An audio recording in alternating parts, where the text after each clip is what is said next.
How to join a Roblox group. Hi everyone, welcome back to our channel. This is Rose to Create, Login and Delete. Without further ado, let's begin.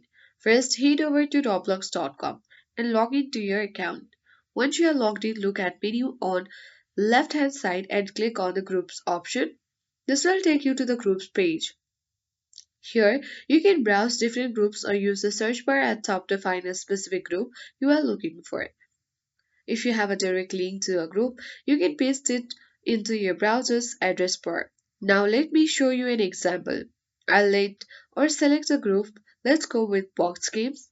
And once you're on the group page, you will see a join group button. Click on it. You will receive a confirmation at top saying you have successfully joined the group.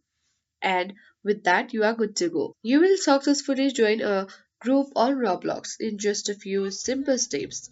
So, if you found this video helpful, don't forget to like, share, and subscribe.